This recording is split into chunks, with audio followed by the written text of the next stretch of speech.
Welcome to the Home Path Podcast. I'm Rafael, and today we're going to talk about the first step to home ownership. It's really easier than you think. Because what if I told you that owning a dream home is closer than you think? And today we're going to talk about how to break that down or reverse engineer it, because if you are currently renting or haven't wrapped your head around it and you think it's complicated, I want to break that down, not only because I've done it in the past, I currently help people how to do that, and then also just for you to have some clarity on what you need to do. Because most of the time, right now at the time of recording this, it's December. And what happens at the beginning of the year is that most renters, depending on when their lease is due, they get a letter that their rent is going to increase. And that's right around the time that I get a phone call telling me that they need to get a move on it because their rent's going up by, in California, like $500. And yes, it can be a lot to a lot of families. But a lot of times they don't start the process fast enough. They wait until their back is against the wall to actually do this. So if this is you and you procrastinated until your back's against the wall, then yes, I'm talking to you. Because right now, if you haven't started, right now it's a good time to at least assess what you need to do in order to at least try to get as close as possible to be able to buy a home in a price that you can afford. So before I get a little bit further than I need to, the cost of home ownership is going up. Even the cost for mortgage credit reports is going up in 2025. So everything is going up. And if you are an hourly employee, it's very hard for you to keep up with the rise in gas, food, rent. Everything's going up because you keep making the same amount every single month. And it's very hard, for those that are on commission or that are not on fixed income. It's a little bit easier for say, you know what, I'm going to do something a little bit more this month. I'm going to try and make some extra money by trying to bring some more income. But it gets harder for those that stay in the same place, because if you're making the same amount year after year and your rent continues to go up, guess what's going to happen? Something has to give. And it's got to be you. You got to make a decision, because if your rent's going up by $500 a year and your boss doesn't tell you that you're going to be making an extra $500 a year, then we have a problem. We have a serious problem that you need to address, and you need to face the facts of something needs to happen. And the first part is that the closer you live to the coast, the more expensive it's going to be. And if you grew up in the coast like I did, it's really nice weather. It's really nice to live near the coast. The problem is that the cost of living coastal has gone up as well. So if you're looking or going to start looking to buy a home, it's probably a good idea to look outside of the coast, because it gets cheaper the more inland you get. And a lot of people will not want to move for a lot of good reasons. Maybe your kids are in a good school district and you just can't leave. So guess what? In order for you to be able to move, you're going to have to make some sacrifices. And if you can't make those sacrifices, because let's say your kids are in school and they have they're in a good school district, they have friends, then you just have to write it out until the kids graduate or something happens.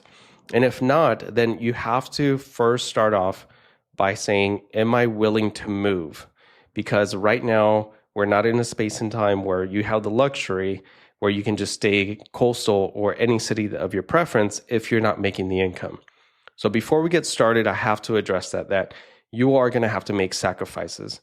And if you're not willing to make sacrifices, then you're going to spin your wheels, but something needs to happen. Either you need to raise the amount of money that you bring in, or you have to lower your expectations. You can't have it both ways, because this is what I see right now in the market, is that everybody wants to have it both ways.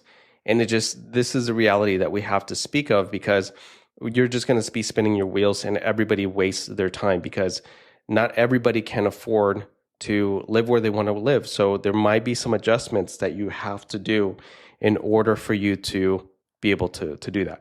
So let's go step by step. Now, if you're raising your hand, say, you know what, I'm willing to do whatever it takes, even if I am not bringing in the amount of money that I need to.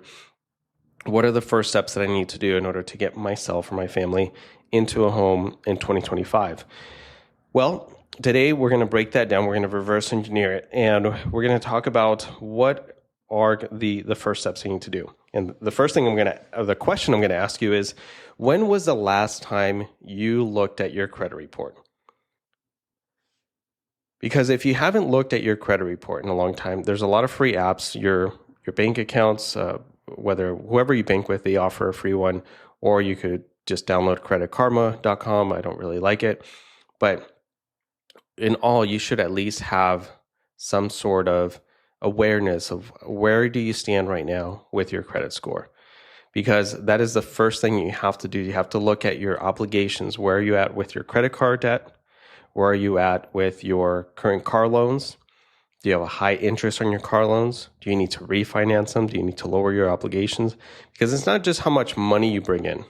This is one of the biggest misconceptions is, I bring this X amount of money in. Yes, but what else is going out? Because it's not how much we bring in, it's how much we keep.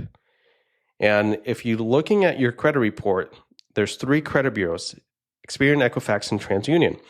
And you have to look at all 3 and see what's reporting on there, and then look at your total monthly obligations. What is the minimum payment on your credit cards? And then what is the minimum payment on your car loan? We have to add all of those up. Even before trying to get pre-qualified for a mortgage, you can do this on your own. So before running your credit, before doing anything, before you call anybody, I'm going to tell you right now how you can do this yourself, so you can at least get an idea. And a lot of people don't want to talk numbers, but they don't want to go through the paperwork, and that's fine. You don't have to do that. I'm at least going to give you a step-by-step process so you can self-diagnose yourself to see if you're even remotely ready. All right. So now that you've added up all of your obligations, you have to look at how much money are you bringing in a month. All right. So it's a little bit different for you if if you get paid by a check. It goes by the average the last 2 years of what you've brought in over the last 2 years. So it's not just what you're bringing in now, but we also look at what have you done over the last 2 years. So we got to add up all your income and then divide it by 24. See, the problem is that someone got a raise yesterday for an extra dollar, and they say, well, I'm making more money now. Well, yeah, but that doesn't average out over the last 2 years. All we're trying to figure out is your ability to repay a mortgage. So it doesn't count if you got a raise 3 months ago. We need to still average out your income over the last 24 months. So let's just say $10,000. Let's just round up some numbers. So let's say you're bringing $120,000 a year, but that's not necessarily true because you also have car payments, credit card debt, and we have to take the amount of money that you bring in every single year or every single month, and then we have to deduct your monthly minimum payments that have to get paid. And then that leaves you, let's say, with $8,000. Now, to $8,000, depending on the program that you're trying to apply, conventional or FHA or VA or whatever it is, let's just go with a 50% ratio, meaning the banks or the lenders or the institutions, whatever you want to call them, they are not allowed to lend after a certain point because by then you just financially are not going to be able to pay for your mortgage. And then we're going to find ourselves in a 2008 situation. So hope you're following me, out of $10,000, let's say you have $2,000 in monthly minimum payments on your credit report. So that leaves you with $8,000. And if $8,000, we're going to cut that in half. So now we have $4,000 left that you could use, disposable income, to purchase a home. Out of those $4,000, doesn't mean your payment is going to be $4,000, but we do have to fit everything in those $4,000. That means we have to fit in your principal, your interest, your taxes, your insurance, and possibly your mortgage insurance because you're not putting down 20%. So there's a lot of factors that come into that dollar amount. So it's not just that you're going to be able to, pay $4,000 mortgage. Everything has to be included in there. So If you live in California, one of the ways that we calculate the taxes on a property on average is 1.25%. So you take the purchase price and then you times it times 1.25%, which gives you the average taxes that you're going to pay that year. So inside your monthly payment, out of those $4,000, we got to include your property taxes, your insurance, your principal, your interest, and possibly your mortgage insurance. So it's a lot to add into a $4,000 payment. Hence, why it's not that possible to just try and squeeze a $4,000 payment if you're trying to go coastal, because homes are going to be a little bit more than that. So that's why I started this episode today, talking about opening the possibility that you may have to move depending on your finances, because we're just using a straight down the middle 50% ratio. So this will give you a good idea, depending on where you are in life right now, if you're going to be able to afford a home like that. So I hope that was very helpful. Let me know if you have any questions, but that should pretty much explain how much you would be able to afford or you wouldn't. You may need a co-signer or someone to live with you or someone to help you. Some of you have parents that can help you with a bigger down payment. There's a lot of different scenarios that we can make this happen, but it's still within your reach, depending on where you are financially. And it just doesn't mean that it's impossible. It just means that it's just not possible at this time, but at least you need to have some clarity on what that is or what needs to happen. So some of the minimum credit scores that you're going to see is 640 has been the average, but the lower the credit score, the higher the interest rate. And in fact, your interest rate is factored by many different factors, but your credit score plays a huge role into it. However, you can still get a home if you don't have a 640 FICO score. There's a few lenders out there that I've worked with in the past and have helped people where they can help you with a lower FICO score, sometimes as low as in the low 500s. I think the lowest one that we funded was a 517 FICO score. Granted, they had to put more money down because you still have to use what's called compensating factors, right? Write that down, compensating factors. So one of them would be like, hey, the credit score's not that great, but they're coming in with 10% down in order to get this FHA loan. So we have to look at how we can get around a super low credit score. It doesn't mean that it's impossible. It just means that we need to work on that. So once you looked at your credit report, sometimes the most logical thing you can do is just pay down the balances on those credit cards, because that's going to be the easiest way for you to boost your FICO score if you have a low credit score. And then the other could be, what are we doing with some of this debt? Are we paying it down? Are we able to maybe get that car loan out of our name? Are we able to refinance the car loan to lower the obligation? A lot of times there's not a one answer. Everybody's scenario is different. So you have to look at your scenario and saying, how much debt do I have? And then do I have to restructure that debt in order to make this happen? So those are the first steps that you have to take a look at. And then that way it'll give you an idea if you should be looking more coastal, you should be looking more inland, you should be a little bit more flexible, and a lot of great questions to ask yourself before you start the process, because the process is going to be a lot easier if you are honest with yourself about where you currently are in life right now, what career path you chose, and where do you want to stay or move, because these decisions are going to impact you in the long run, because you are able to at least get yourself out of the renting game.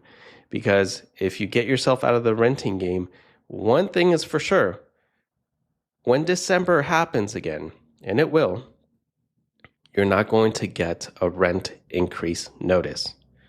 Your payment is going to be fixed for 30 years. Even if you never touch your loan ever again, which you can refinance when the interest rates drop, but at least you will not get that letter. In fact, I got a text message from a client who made their first mortgage payment and sent me a screenshot and said, "Thank you so much. It feels amazing to make this mortgage payment," because he knows he's reinvesting back into himself. And after years of trying, he was able to successfully purchase his first home for his family. And I congratulate him for that because it takes a lot of steps. And here's one thing that you will realize once you go down this path. It's not about buying a home. It's not about the ability to stop renting. Here's what it all boils down to. It's the version of yourself that you're going to transform as a result of buying a home.